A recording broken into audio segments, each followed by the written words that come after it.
Welcome to 15 Minutes of Consulting Best Practices. My name is Maria Isabel Rios, and I'm joined by David A. Fields, again on location, David.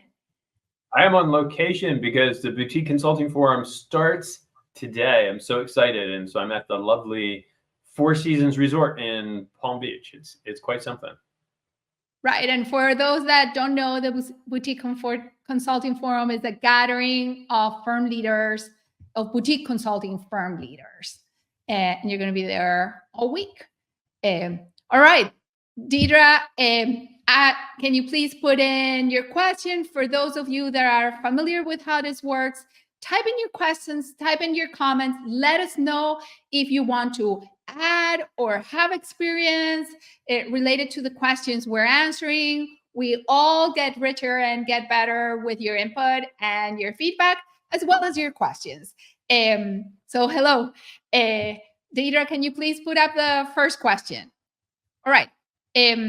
This question, if it's okay with you, David, I'm going to take it. And it's a question. That'll be great. It's hard for me to see them on this location, so I don't have a great screen, but I'm just going to listen and I'll chime in. Beautiful. All right. So Linda asked that her prospect, a former client, has a proposal in hand that he said he was ready to sign. Congratulations, Linda. He even talked about potential kickoff dates, even better. But then he disappeared. Last time he did this, Linda used your suggested ghosting sequence, and that worked. But now he's gone again. What should Linda do? So my instinct is to say, Linda, the sequence worked. It works. Reactivate the sequence. Start from the very first email of that ghosting sequence and then work your way through it. Most likely your prospect will respond again. So don't be afraid to put it out there again, even with the same person that you put it out before in a different cycle or in a different context. David, what do you think? Well, I'm right where you are. So I feel bad for Linda. Though this happens a lot, right? Clients disappear, or they're just about ready to move, and then all of a sudden they're AWOL. And so the only thing I will add to what you said, Maria Isabel, is more about mindset. Is remember that clients aren't thinking about you. And if they're not responding to you, it doesn't really have anything to do with you. It could be anything. That they could have some random emergency pop up at work or at home, or they're distracted by something or another. So don't take it personally. Just use best practices. And yeah, the ghosting sequence works. So I agree with you, Maria Isabel. Put it in place again. Exactly. And if a person had given you all the indications, exactly, very frustrated, John, as you comment, right? But if they have given you every indication that they want to move forward with the project, then this is most likely not a change of heart.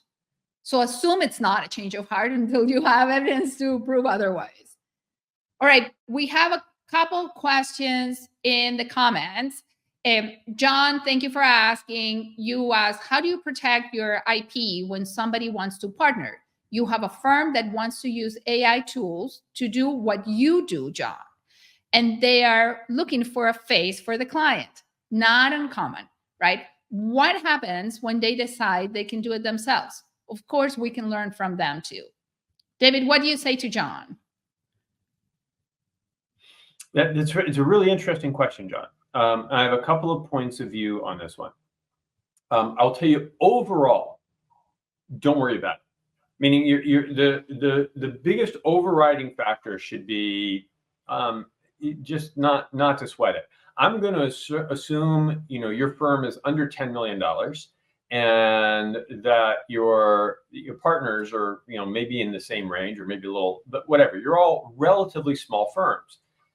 The market is huge, and so if there's someone else who talks the way you talk, does what you do, it's not great, and you should try to stop it. But on the other hand, it's not going to hurt you so much. Okay, so don't get overly bent out of shape or overly protective. That said, your IP is your IP, and you should protect it, which simply means telling them any IP of mine that we use during the project belongs to me, and that needs to be done contractually. So when you sign an agreement to work with them, you make it clear your IP is yours. They cannot use it. You might need to specify which IP is yours. So protect it. That's a smart thing to do, but don't go crazy about it. That's my off-the-cuff response. Marie-Isabelle, differ or similar or want to add? I am totally with you. I also think if you have the knowledge to help execute around your IP, right, then take it one step further. Can you make it so that you are a part of every project they do where they leverage your IP? Ideally, they're not leveraging your IP without you in any context, right? So what's the right figure? What's the right structure where you are a part of those projects? And your IP is one of the contributions you make. You get compensated for that as well. All right. Yeah, I agree. John, thank you for your feedback. Glad that helps. All right, Mike, you ask, and again, thank you for asking, that you like the idea of surveying people about what they're wrestling with and what problems they have paid to solve in the past. Perfect. So you're doing some research into the market. How do you queue that question up in an email or LinkedIn message request without sounding too pitchy? Or do you post that type of questions only when you have them on the phone? Ooh. David, what's your take? The latter. So it's hard to ask that question. I mean, you could ask the question, but it's hard to actually get good data from it in via text. This is something that's worth a conversation because you're trying to understand where the market is, and to understand where the market is, the nuances of the market. What do they actually pay for? What really happened? Why did you hire a consultant for that? That's conversation. And so I would hold the exact question in abeyance until you have the conversation. And so the first part of the thing is to get them in the conversation, whether it's someone you know or someone you don't know or another consulting firm, and then go into the specifics. Marie-Isabelle, agree, disagree? Have you seen differently? I'm 100% with you. I think you can queue up the conversation, meaning you can tee it up. And there it's important that you commit to not having your call or your conversation be a sales call.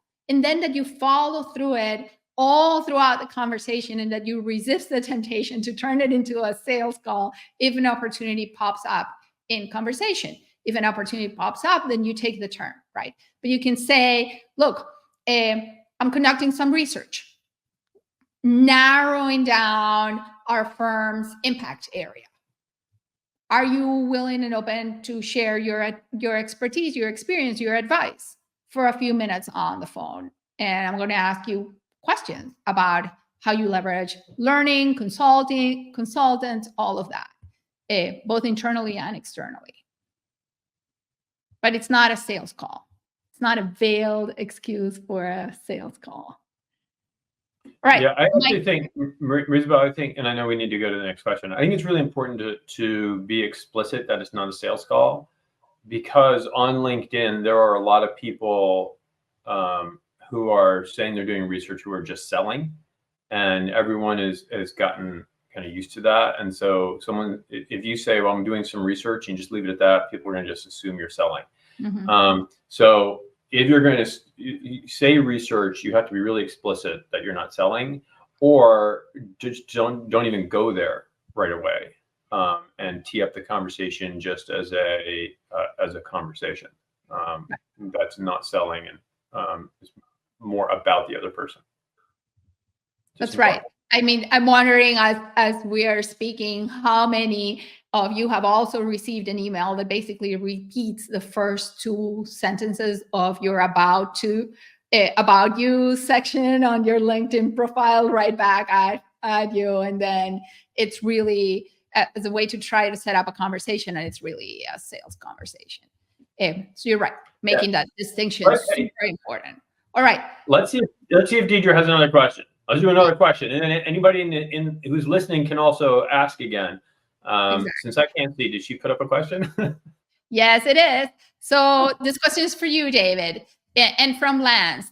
Lance is closing the books on 2023, which was a good year. Congratulations. And he's trying to understand if he needs to raise his fees for 2024. How will he know? And does he look at his net margin? That's the question. How would he know if he needs to raise fees for 2024 and is net margin a good place to start? Okay. Should you raise fees? Yes. I don't know the answer, but yes, raise your fees. That's my pat answer. Okay. How do you know? And he asks, should you look at net margin? Okay, that's a really good question. So pricing is tricky. Setting fees is tricky. It's perhaps the trickiest part of consulting. And we will typically advise consultants and firms that there are stakes in the sand that and your pricing is guided by those stakes in the sand. One of those stakes is what's your minimum fee, what's acceptable to you, and that can be informed by your net margin. If your net margin is low, then yeah, you need to probably raise fees. If it's below where it should be, for whatever reason. Now, so that's one stake in the sand. It's important. The more important stake in the sand, most of the time, is what is your client's fee tolerance, because that's the upper bound of your fee. And unless you are receiving significant pushback in the form of lost projects, you should raise your fees. And raise your fees until you get that pushback, until you're losing 10% straight up out of fees. So should you consider net margin? yes. Should it be your fees be based on net margin? No. That's my initial thought on this. Marie-Isabel, add to that. So I have two thoughts to complement yours, because I'm 100% in agreement with you. The first is, it's not enough to look at net margin, right? Ideally, you're also looking at how much did it cost you to deliver, your cost of goods sold in relation to your revenue. And you're also looking at your operating expenses in relation to your revenue. And that gives you an indication if your net margin is below where it needs to be, of where a, say, problem area could be, right? Is it at the top of the P&L, or is it at the bottom of the P&L? My second thought is, David, you mentioned what's the minimum acceptable fee. And for those of you who are wondering, you wrote a fantastic article about it. And it's an exercise we suggest every single client in every single consulting firm does, which is understanding really what is the minimum of an engagement, for a myriad of reasons, which are described very well in the article. So some food for thought there. If you're not familiar with the article that David wrote, go look for it. You have a lot of nuances in how to think about defining your minimum fee or your minimum acceptable fee. All right. We have time for one more quick question. So Deidre, can you please put it up? Okay, this question from Kelly. The year has started well, and I have many proposals out that are making good progress. Congratulations again. I'm starting to worry that if they all say yes, I cannot deliver them. I also have some people I could work with, but almost rather delay the proposal process. How do I manage this situation? All right, David, I'm going to jump in for a second and then set you up so that you can take us to closing on today's LinkedIn Live session. This is a question really about capacity confidence. And for us, this is step 0 in going to win proposal. Linda, win the business. Win the business that you can win. And then start working on your capacity as you win the business, meaning fill up your bench. If you don't know or don't have anyone in your bench, start that exercise and start thinking about how you're going to deliver it, but don't let the business pass you by. David, thoughts? What you said, win the business. And that I think we are at our 15 minutes. So we can close with that. Thank you all for joining. Thank you for some smart questions. And Marie-Isabel and I both appreciate you being here. If you haven't already, I'm going to do my best to get all this from memory. If you haven't already, make sure Monday Live is in your calendar. It makes it really easy to come here. If you're not connected to Marie-Isabel and me on LinkedIn, please connect. We absolutely want to connect to you, and it's a good way to ask questions to us also. Submit questions. just email them or on here. Subscribe your articles. Deidre, I think, put down the link to subscribe, so do that. What else do we want to put in there? And invite a friend to join us. Oh, invite someone to join us. That's right. Bring someone else here so we get more people, more questions, and more fun. And that's it. Again, thank you for being here. Always remember that consulting is not about you. It's about them. It's about your clients. And so give them value and give them kindness. And we will see you next week. Awesome. Have a great week, everyone. Take care all.